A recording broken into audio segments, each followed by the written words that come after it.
Hey guys, it's EJ Miller. Today is the last installment of our Fast Food Horror Classics episodes. And the story I found for you this week is disturbing at best. It's a fantastic story I read when I was in high school, and when I started going down this path of classic short stories, this one immediately popped into mind. I really hope you enjoy it. More so, I hope you enjoy the voice talent of Holly. Holly comes to us from Mojo 50. She has her own podcast that drops every week on Sundays. It's called Damn It with Beaver. It's a podcast full of positive, uplifting human interest stories to make you see the good that exists in the world. She even has her own brand of coffee. You gotta go check it out. The coffee is brought to you by APR Coffee, American Pride Roasters Coffee. It's the Save the Kitties blend. 10% of the proceeds will benefit the Stay a While Cat Shelter. It is tasty, it is delicious, and it will definitely get you awake. So go check her out over on any podcast platform, Damn It with Beaver. And I would encourage you to go check out AmericanPrideRoasters.com, AmericanPrideRoasters.com, and go check out her Save the Kitties blend of APR coffee. It's delicious.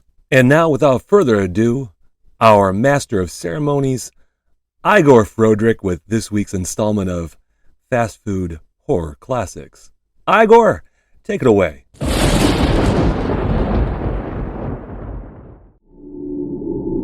Thank you, EJ. This week's story is entitled The Carnival by Michael Fedo, narrated by Holly of Damn It with Beaver.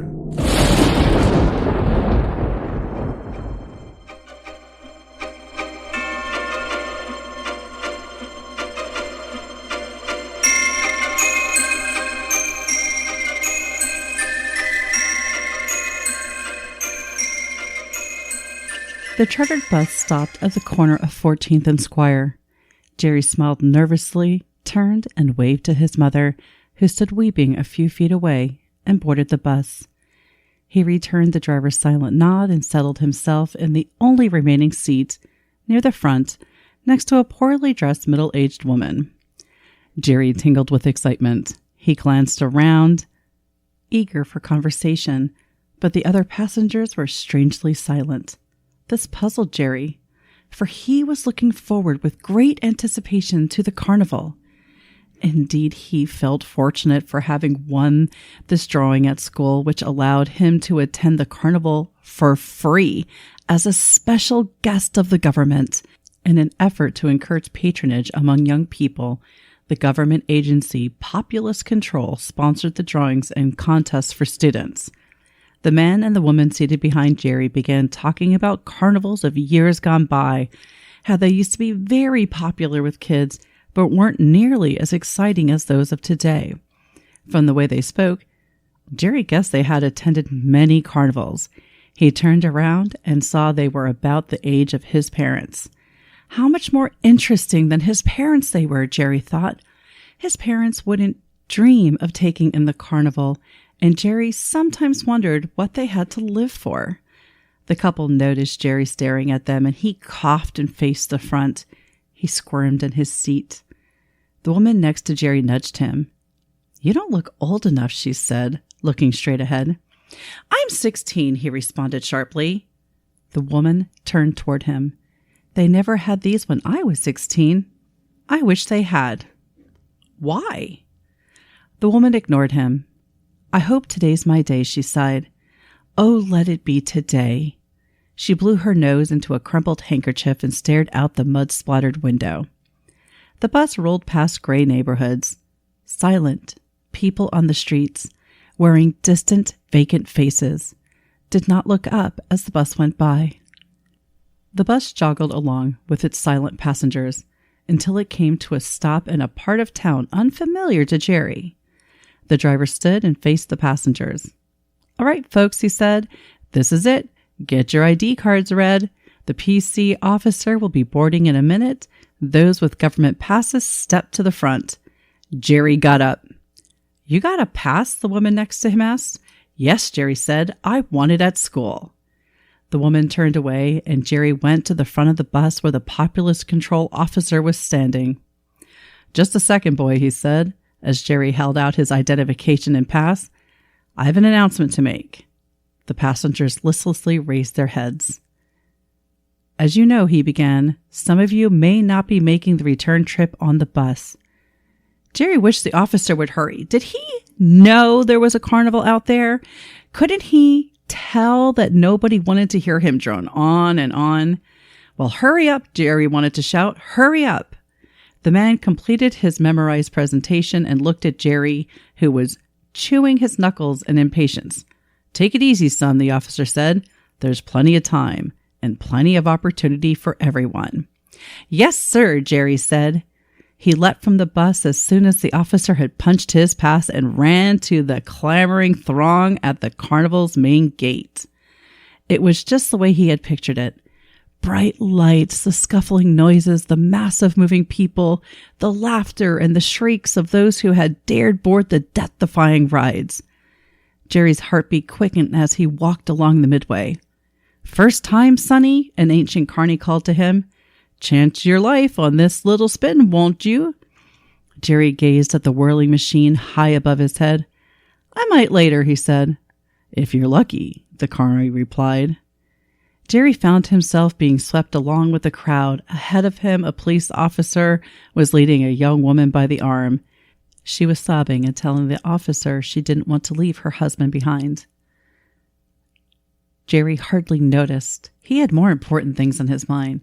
He was attending his first carnival. He had to make the most of it. He inhaled deeply, then reached into his pocket and clutched his pass. The crush of the crowd took Jerry several hundred yards south of the main gate.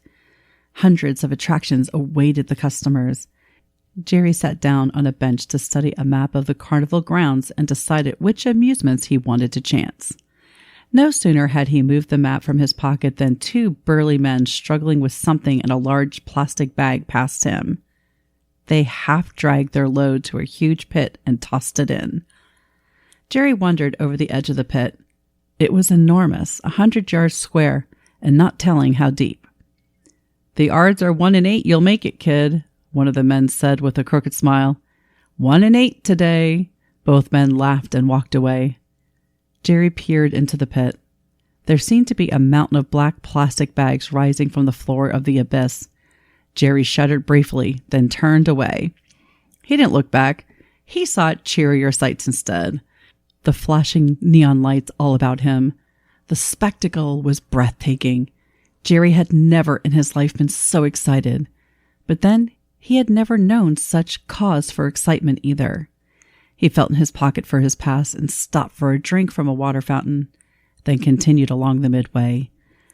The sky was darkening slightly, but Jerry didn't expect rain. The forecast had said no rain, and the Weather Control Center was never wrong. Jerry got into the line of people who wanted to ride the Thunder Clapper. In front of him stood a young man with glasses. He was sweating profusely, although the temperature was on the cool side. The young man glanced over his shoulder. First time, he asked nervously, rubbing his hands together. Yes, Jerry answered. Good luck, the man said.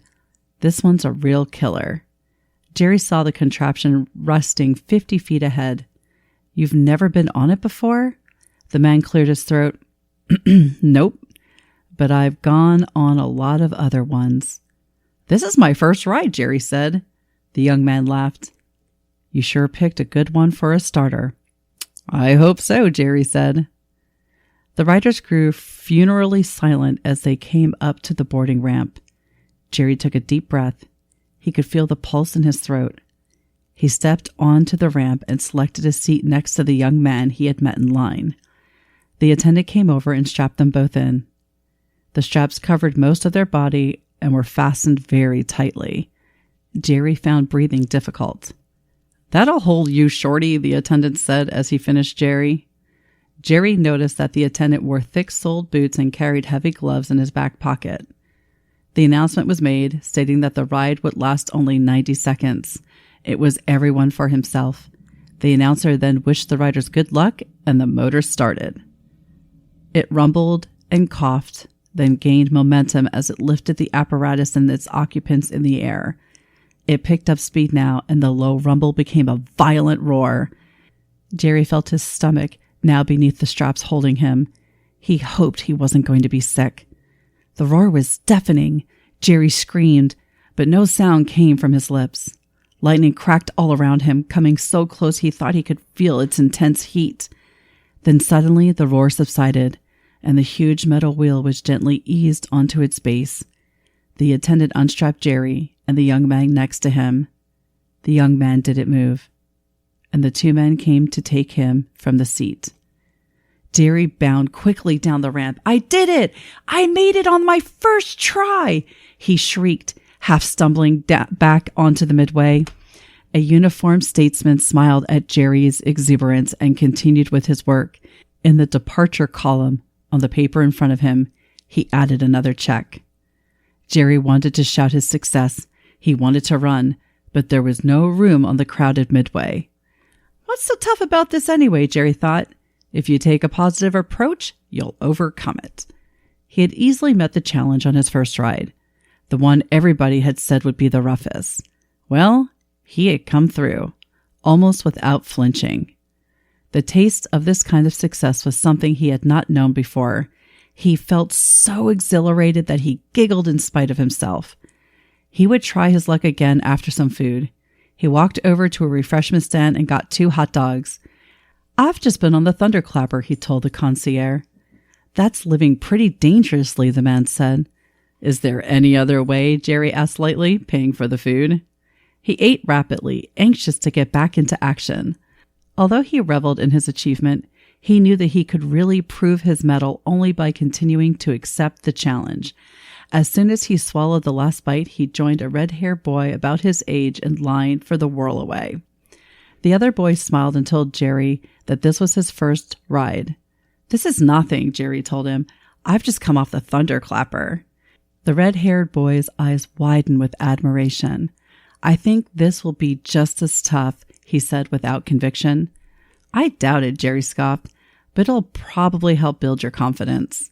The thrill seekers were led to their places by the whirlaway attendants and strapped into the spokes of the machine in upright standing positions. Again, there was an announcement over the public address system. It was the usual drivel that Jerry hardly heard. Jerry was relaxed. A calm smile played over his lips. He settled back, ready to enjoy this new experience to the fullest. The whirlaway began to vibrate, its engines whooshing like a great windstorm. The structure throbbed and gained speed until the passengers near the rim were moving at about 200 miles per hour. Jerry was thinking of the stories he'd tell his classmates at school tomorrow.